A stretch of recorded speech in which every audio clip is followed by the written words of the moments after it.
세상에 떠도는 기묘한 괴담들. 첫 번째 이야기, 귀신 들린 친구와 어릴 때 실제로 겪었던 실화괴담. 제가 초등학교 2학년 무렵의 기억입니다. 당시 우리 부모님은 맞벌이를 하고 계셨습니다. 그래서 저는 학교가 끝나면 학교 안에 보육원 같은 곳에서 머무르곤 했습니다. 흔히 말하는 방과 후 학교라는 것이지요. 평소에는 거기 모여서 같이 놀거나 숙제를 하다가 5시가 되면 각자의 집으로 돌아갔습니다. 하지만 그날은 평소 하던 놀이가 질렸었고 우연히 모인 아이들이 드물게 있던 날이었습니다. 그래서 저는 친구 A와 B, 그리고 저까지 셋이서 학교를 빠져나가기로 했습니다. 우리가 향한 곳은 동네에서 유명한 심령 장소였습니다. 그곳은 인근 석공 작업실 옆에 있는 집이었고 오랫동안 주인이 돌아오지 않아서 폐가가 되어버린 집입니다. 그 집에는 차고 같은 곳이 있는데 틈 사이로 보이는 집 안은 망가진 의자나 인형 같은 게 마구 널려져 있었습니다. 그래서 그런지 무척 무서운 분위기가 감돌았지요. 시간은 오후 3시 30분이었고 우리는 옆에 있는 석공 할아버지에게 들키지 않도록 몰래 숨어들었습니다. 우리는 화단을 타고 담을 넘어서 베란다를 통해 2층으로 올라갔고 다행히도 창문은 열려 있었기에 순조롭게 안으로 들어갈 수 있었습니다. 하지만 집안은 황무지였습니다.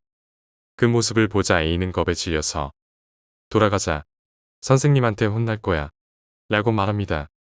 하지만 저와 B는 모험가가 된 것 같은 기분에 취해서 점점 안쪽으로 발을 옮겼습니다. 우리는 2층을 전체적으로 한 바퀴 돌았고 방은 모두 3개 있었습니다. 우리가 처음 들어간 방은 아무래도 여자 방인 듯합니다. 왠지 모르게 깨끗했고 여러 가지 장식품 같은 것들이 놓여 있었습니다. 그 다음 방은 아기 침대가 놓였고 아기들이 좋아할 만한 장난감이 엄청나게 흩어져 있었습니다. 장난감은 다들 허름했고 무언지 알 수 없는 거무스름한 액체가 들러붙어 있었지요. 마지막 방은 아무것도 없는 텅 빈 방이었습니다. 곧이어 우리는 1층으로 내려왔고 거실은 분위기 있는 서양식으로 멋진 소파가 놓여 있습니다. 아마 이 집에는 아기가 있었던 거라고 생각했고 아기용 책상이나 의자, 그리고 식기 같은 게 바닥에 마구 널려 있었습니다.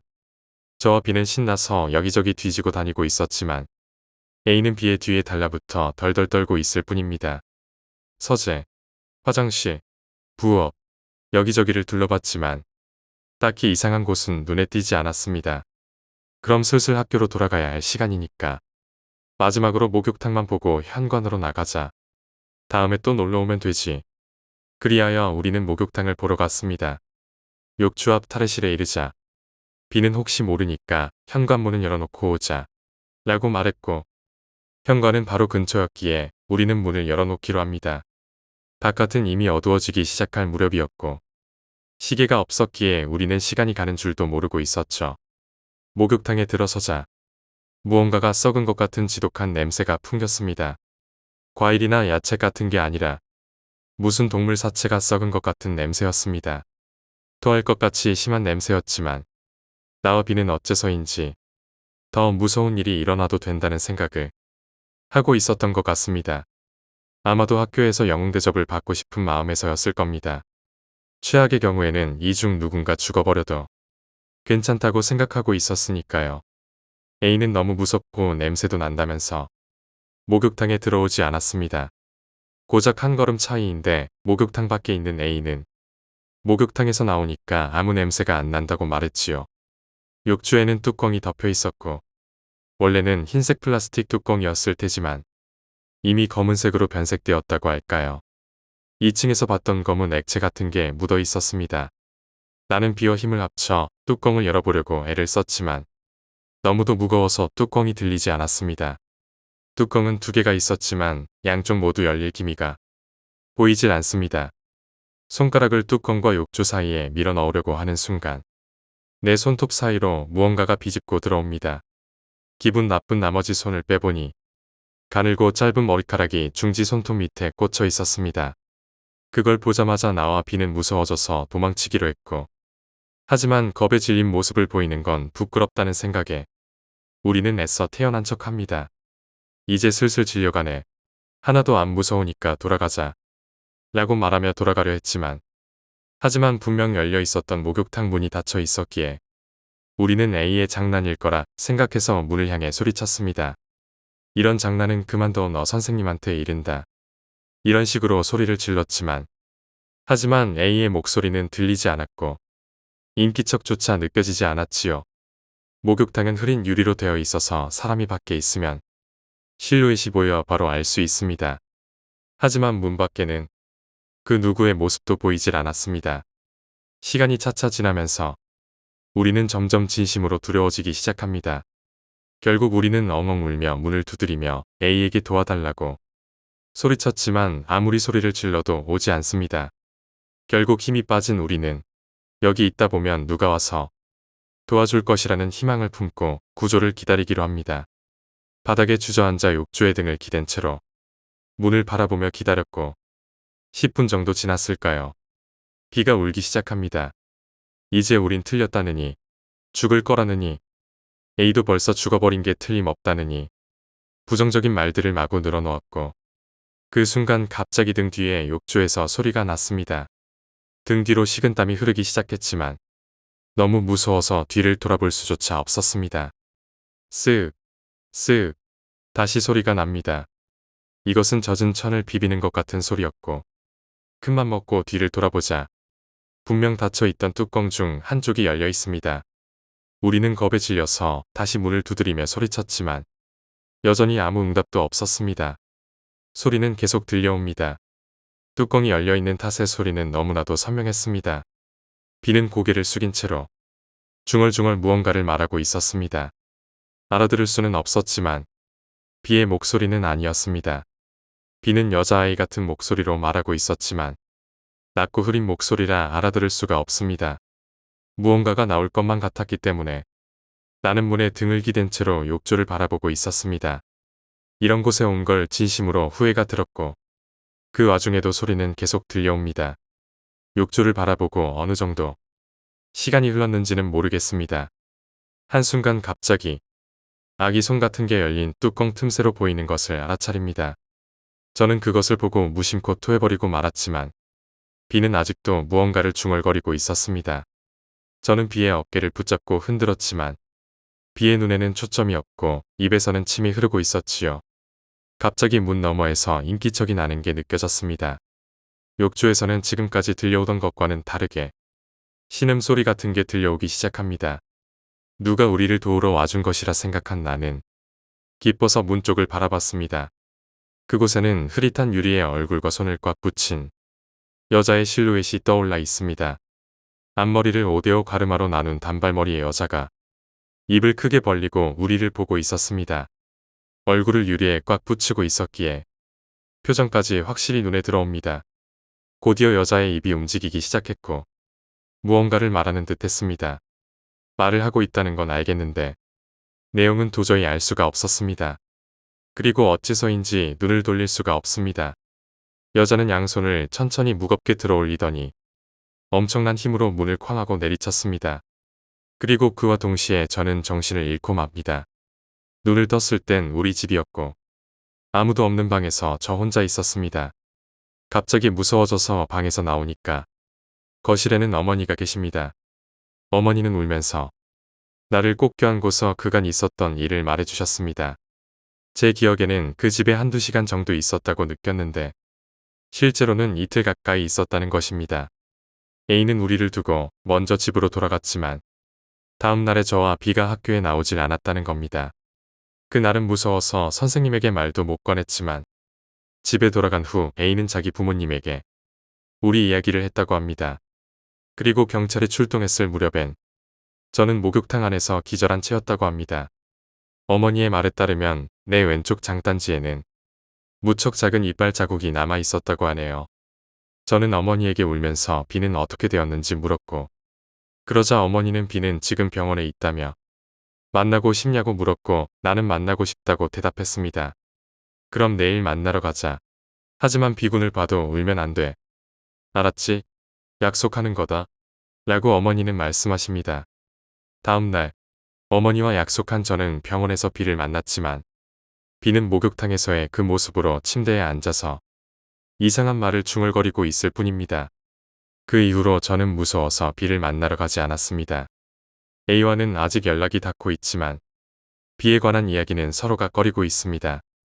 두 번째 이야기, 사람도 없는데 발소리가 들리는 소름 끼치는 아파트. 제가 예전에 살던 집에서 있던 일입니다. 낡은 아파트에서 살고 있을 때였고 그 집에 처음 이사 왔을 때 저는 초등학생이었습니다. 가장 작은 방에서 어린 시절을 보내고 고등학생이 되었을 때는 큰 방을 제가 쓰게 됩니다.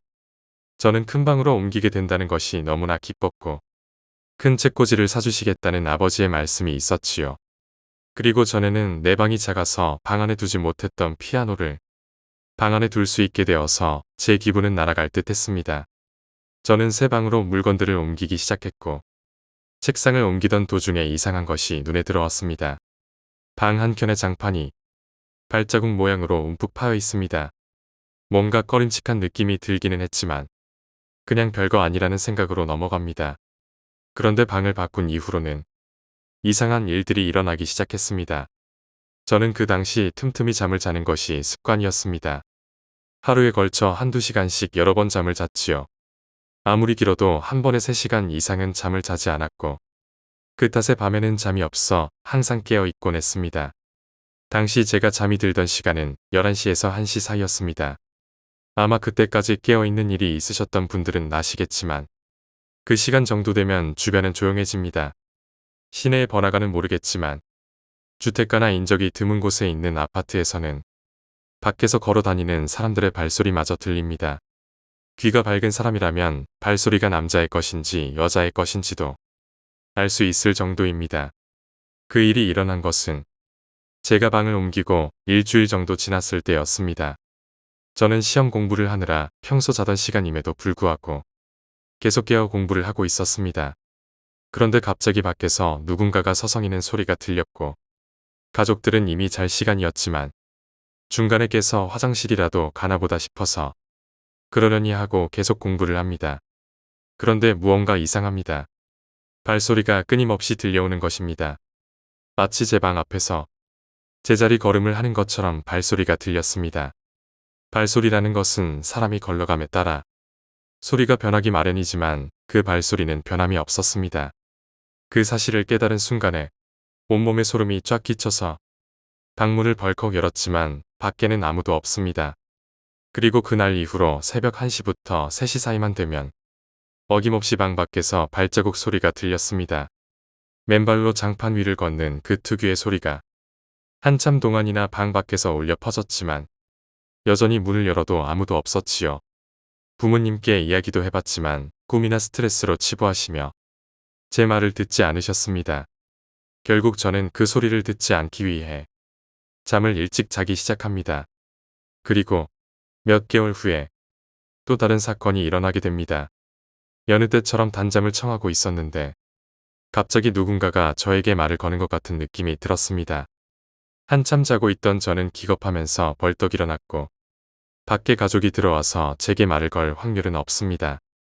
문은 안에서 잠겨있기 때문이지요.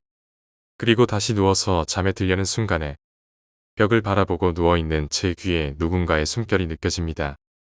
순식간에 벌떡 일어나 방에 불을 켰지만 역시나 방 안에는 아무도 없었습니다. 저는 그날 이후 1년간은 불을 끄고 잠을 잘 수가 없었습니다. 발자국 소리가 계속해서 들렸기 때문입니다. 지금은 이사해서 다른 지방에서 살고 있고 그때의 그 발자국 소리는 이후로 들은 적이 없습니다. 그런데 지금 문득 생각해보니까 이상한 점이 하나 있습니다. 방 안의 발자국 모양으로 움푹 패여 있던 장판입니다. 잠긴 방 안에서 내 귓가에 대고 누군가 말을 하고 숨을 쉰 것 같은 그 느낌, 밤마다 들리던 발자국 소리. 정말 생각하기 싫지만 아마 그 발자국 소리는 밖에서 난 것이 아닐 것이라 생각이 듭니다. 오늘 이야기는 여기까지입니다. 저 역시 이와 비슷한 일을 겪어봤습니다. 늦은 새벽에 방에서 컴퓨터를 하고 있었고 문 밖에서 어떤 소리가 나는 것 같아서 문 밖으로 나가봅니다. 그러자 내 방문의 위쪽에서 할머니가 붙여놓았던 부적이 떨어지게 됩니다. 그리고 생각 없이 그 부적을 집어들었는데 부적이 엄청나게 뜨거워서 놓치게 됩니다. 너무 무서워서 늦은 새벽에 가족들이 전부 자고 있는데 소리를 질렀던 기억이 있습니다. 세 번째 이야기, 폐건물. 때는 제가 7살. 유치원에 다니던 때 겪은 일입니다. 제가 태어난 곳은 경기도 안산이며 그 이후로도 쭉 20년 넘게 안산에 살고 있습니다. 저희 가족뿐만이 아니라 외갓집 식구들도 안산에 살고 있지요. 저에게는 3살 많은 친척 작은 누나와 6살 많은 큰 누나, 그리고 2살 많은 친형이 있습니다. 같은 지역에 살다 보니 친척 누나들과 자주 지냈는데 어렸을 때부터 무서운 얘기 듣는 걸 좋아해서 친척 누나에게 항상 무서운 이야기를 해달라고 졸랐습니다. 누나도 올 때마다 무서운 이야기를 해주다가 소재가 떨어졌던지 당시 산지 얼마 안 된 컴퓨터를 켜고는 심령 사진을 모아놓은 사이트를 보여줍니다. 지금도 기억하는데 해당 사이트의 이름은 고스트였고 지금은 없어졌는지 검색해도 보이지 않습니다. 저는 큰 누나 품에 안겨서 눈을 가려가며 보고 있었고 제 친형과 작은 누나도 옆에서 같이 보고 있었지요. 그러다가 한 게시물을 보게 되었고 게시물의 이름은 유치원 가면이었습니다. 보통 어렸을 때 기억은 나지 않는 편인데 이상하게도 유치원 가면이라는 이름과 그 이야기는 지금도 기억이 납니다. 큰 누나가 해당 게시물을 클릭해서 들어가니깐 한 사진이 있었습니다. 사진에는 9명 정도 되는 유치원생들이 노란색 벽으로 만들어진 유치원 건물로 보이는 곳 앞에 쪼르르 앉아서 수업 시간에 만든 걸로 보이는 가면으로 얼굴을 가리고 있었고 그 뒤 창문에는 빨간색 눈들이 아이들을 지켜보고 있습니다. 저는 사진을 보자마자 온몸에 소름이 돋아 경악을 했고 6살 많았던 큰 누나도 저보다 나이가 많았지만 그래봤자 초등학교 6학년이었기에 같이 무서워했습니다. 중요한 건 사진 아래의 문구였고 사진 아래에는 붉은 글씨로 이런 내용이 있습니다. 해당 사진은 경기도 안산시 유치원생들로 해당 유치원에 화재가 일어나게 되었고 일부 유치원생들 및 교사들이 사망한 사건이 벌어지기 일주일 전에 찍힌 사진입니다. 당시에는 살고 있던 안산에 관한 사진이기도 했고 사진이 워낙 무서워서 아직도 기억나는 것 같습니다. 그날 하루 종일 그 사진이 머릿속에서 떠나가질 않아서 결국 그날 밤에 부모님과 함께 잠을 청했던 기억이 있습니다. 그리고 몇 개월 뒤에 안산시의 다른 동네로 이사를 가게 되는데 우연히도 이사간 곳이 심령사진의 사진 속에서 보았던 그 동네였습니다. 이사간 뒤에 바로 초등학교 입학을 하게 되었고 저는 친구들과 함께 주변 동네를 탐험한다고 자주 돌아다녔지요. 제가 살던 집과 불과 50m 떨어진 곳에는 노란색 벽과 초록색 지붕으로 만들어진 2층 건물이 있었고 주변에 따로 미끄럼틀과 시소와 그네가 있는 걸로 봐서는 누가 봐도 유치원으로 쓰였던 건물이었다는 것을 알 수 있습니다. 저는 당시 제가 봤던 사진을 기억하고 아이들이 배경으로 찍었던 그 노란색 유치원이 해당 유치원이라는 것을 알게 됩니다. 그곳이라 생각하니 무서웠지만 사람 마음이라는 게 간사해서 무서움 반, 호기심 반 이런 마음으로 그곳으로 향했습니다. 하지만 해당 건물의 입구는 굳건히 잠겨 있었고 1층의 창문들은 모두 나무 널판지로 덮여 있어서 안쪽을 볼 수가 없습니다. 그저 나무 널판지 틈 사이로 보이는 내부의 불에 그을린 듯한 벽들과 여기저기 신문지가 널려있는 어두운 바닥밖에는 보이질 않았지요. 호기심은 날이 갈수록 커져만 갔지만 굳게 잠겨 있어서 늘 들어갈 수 없습니다. 그리고 2년 정도 지난 어느 날 저랑 단짝이었던 친구와 학교를 마치고 집에 가는 길이었습니다. 집으로 가는 길엔 늘 폐가인 유치원을 지나가게 됩니다. 그 유치원 건물 옆에는 유치원의 놀이터 말고도 커다란 아파트 단지 내에 놀이터가 있었고 그 놀이터와 유치원 사이에는 오솔길 비슷하게 작은 길이 하나 있습니다. 그때가 아마 여름이었고 주변 놀이터에는 저와 제 단짝 친구 말고는 아이들이 단 한 명도 없었습니다. 그 친구가 놀이터와 유치원 사이에 있는 오솔길로 먼저 들어가서 앞서 가던 중이었고 저는 조금 뒤에서 걷고 있는 중이었지요. 그때 그 폐가가 된 유치원에서 아이 목소리가 났습니다. 꺼내주세요. 주변을 둘러보았지만 아무도 없었습니다. 먼저 가던 제 친구도 그 소리를 들었는지 바로 멈춰 섭니다. 친구는 뒤를 돌아 저와 눈을 마주쳤고 저희는 그렇게 눈을 마주친 상태로 10초간 굳어서 서 있었습니다. 꺼내주세요. 너무 뜨거워. 다시 이렇게 목소리가 들렸습니다. 뜨겁다는 비명소리와 함께 어디선가 나무 같은 게 불에 타는 소리가 들립니다. 뭔가 기둥이 쓰러지는 소리도 들리고 점점 불길이 치솟는 바람소리 같은 것도 들렸습니다. 그런데 주변을 둘러봐도 불길이 보이는 곳은 없었고 뜨겁다는 비명소리는 점점 여러 명의 아이 목소리로 들립니다. 저희는 갈수록 당황했고 계속 주변을 둘러보았지만 불길이 보이는 곳은 없습니다. 저희가 있는 오솔길에 있는 거라고는 폐허가 된 유치원뿐이었습니다. 혹시나 해서 폐허 쪽으로 가봤지만 문이 굳게 닫혀 있어서 잘 보이지 않았고 불길은 보이지 않습니다. 그런데 잘 들어보니 폐허인 그 유치원에서 도와달라는 비명소리가 들리는 것이었습니다. 저는 유치원 방향으로 안에 누가 있냐고 외치자 안에서 웅얼대는 소리와 함께 울먹이는 소리가 크게 들립니다. 하지만 문이 굳게 닫혀 있어서 들어갈 수 없습니다.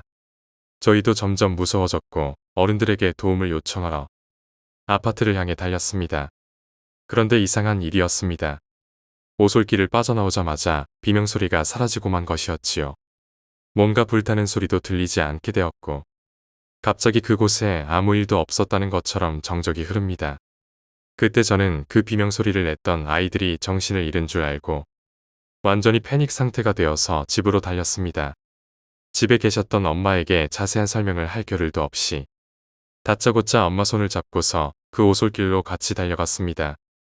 당시 엄마는 밖에서 놀던 제 친구가 다쳐서 급히 같이 가야 하는 줄 알았다고 하십니다. 폐허가 된 유치원 앞으로 엄마와 같이 갔지만 아까와 같은 비명소리나 불타는 소리는 들리지 않습니다. 분명 화재가 났다면 아무런 흔적도 없이 쉽사리 진화되거나 하지 않았을 텐데 이상한 일이었지요.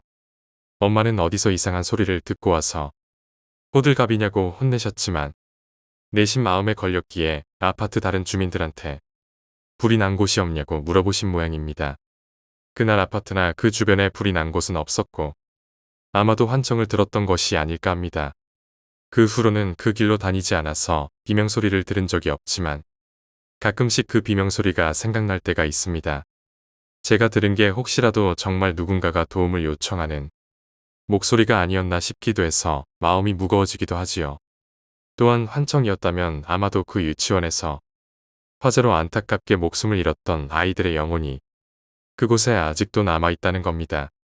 아이들이 사고가 났던 그곳에 머물지 말고 부디 좋은 곳으로 갔으면 합니다.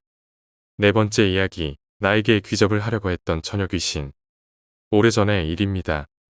서울의 회사에 입사를 하게 되었기에 지방에서 서울로 올라왔고 하숙집을 구해서 살게 되었습니다.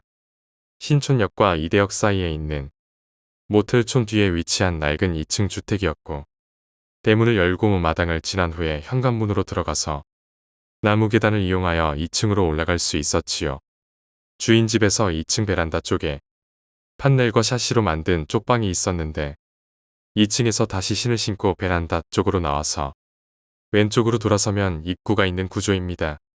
원래는 혼자 살려고 구했는데 친구 한 명이 지금 사는 집이 불편하다며 같이 살자고 해서 함께 지냈습니다. 1인실로 구했던 방이라 좁았기에 제가 항상 오른쪽에서 자고 친구가 왼쪽에서 잠을 잤습니다. 어느 여름날이었고 다른 친구 한 명이 서울에 놀러와서 함께 자게 되었는데 어쩌다 보니 제가 제일 왼쪽에서 잤고 놀러온 친구는 중간, 그리고 같이 살고 있는 친구는 제가 자던 오른쪽에서 나란히 일렬로 누워서 자고 있었지요. 그렇게 잠을 자다가 문득 정신이 들었고 제 머리 뒤쪽 방 밖을 통해서 마당에 있는 큰 나무 앞에 원피스를 입고서 투명한 파란 빛을 내는 어떤 여자가 보입니다. 2층 높이에 떠서 우리를 쳐다보고 있었고 제가 자기를 눈치챘다는 걸 들키게 됩니다. 절 쳐다보며 시이 굳더니 순식간에 뒤쪽 방문을 열고 들어왔고 제 위쪽 공중에서 제가 누운 자세 그대로 바꾸고는 그대로 서서히 제 몸속으로 가라앉기 시작했습니다. 너무 무서운 마음에 움직이려고 했으나 꼼짝도 못한 상태로 파랗고 투명한 그 여자가 서서히 제 몸속으로 들어오는 걸 느끼고 있는 수밖에 없었습니다. 반쯤 들어오니 그 들어온 부분만 서서히 차가워졌고 몸은 움직일 수 없고 이대로 내 몸에 다 들어오면 어떻게 하지라고 생각하면서 어쩔 줄 몰라 하고 있는 중에 이 방에 들어오는 방문은 발 쪽에 위치한 방문밖에 없다. 갑자기 이런 생각이 들게 됩니다. 그 순간에 되감기라도 하듯이 그 여자가 제 몸에서 휙 밀려나고 방 밖으로 밀려나면서 처음 공중에 떠 있던 그 장소로 되돌아가게 되었고 제 머리 뒤쪽에 있던 방문도 사라집니다. 그리고 눈이 찢어질 듯 매섭게 치켜뜨고는 저를 노려보는 게 점점 선명하게 느껴졌습니다. 그때 벌떡 일어났는데 온몸이 차가운 와중에 사시나무 떨리듯이 떨리고 땀은 뻘뻘 흘리면서 정말 어린아이처럼 펑펑 울었습니다. 제 울음소리에 친구들이 일어나서 안아주고 달래주고 원래 제가 눕던 자리에 눕혀준 다음에서야 잠들었지요. 그 이후엔 그 방에서 잘 때는 절대로 왼쪽에서 자지 않았고 그 여자를 본 적도 없습니다.